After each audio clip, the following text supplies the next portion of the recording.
Here is the mandible bone, consists of the body and the ramus. The ramus consists of outer surface and inner surface.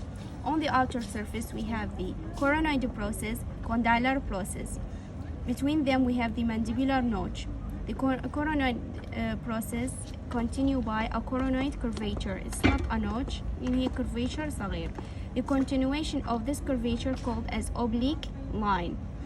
On the condylar process, we have head and neck.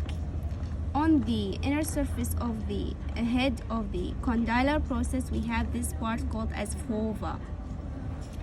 And on the inner surface of the ramus of the mandible, we have the mandibular foramen, lingula, and the mylohyoid groove.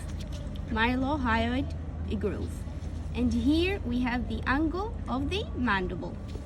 As for the body, have a superior surface and inferior surface.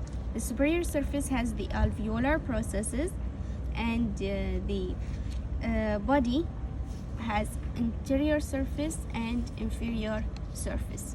As for the anterior surface, this is a line called as symphysis, in which the two mandible parts has been ossified. هي حسبها ossification وحتصير كبون واحد.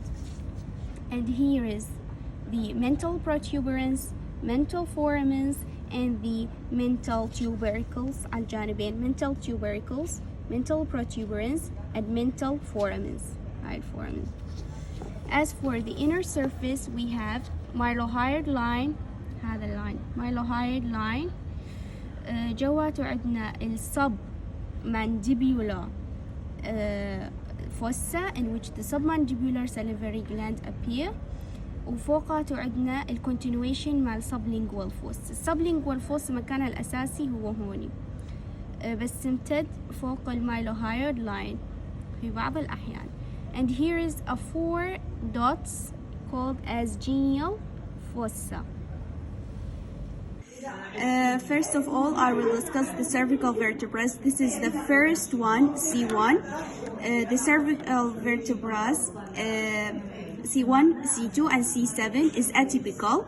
As for the C1, the most distinguished feature is it has a big foramen, big vertebral foramen, and the posterior groove for vertebral artery. The posterior groove for vertebral artery becomes superior and anterior. Posterior and superior. This is the posterior part, and it's from the superior. This is the superior articular process and facet. Its shape is more elongated. As for the inferior articular process, it's more circular.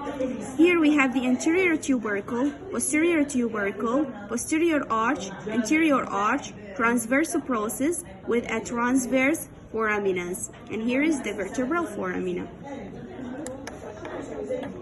As for the inferior surface, we have the inferior articular process and the facet.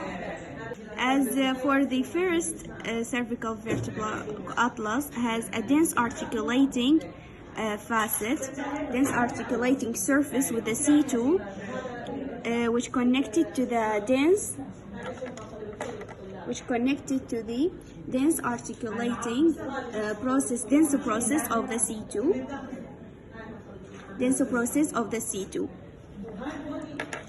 The C2 is also a typical vertebra. It's called as axis. It has a denso process or odontoid process. It has a superior articulating process with facets. It has a spine. It has body. This is the body, and this is the spinal process. It has a vertebral foramen. As for it has the transverse processes. These are very small transverse processes.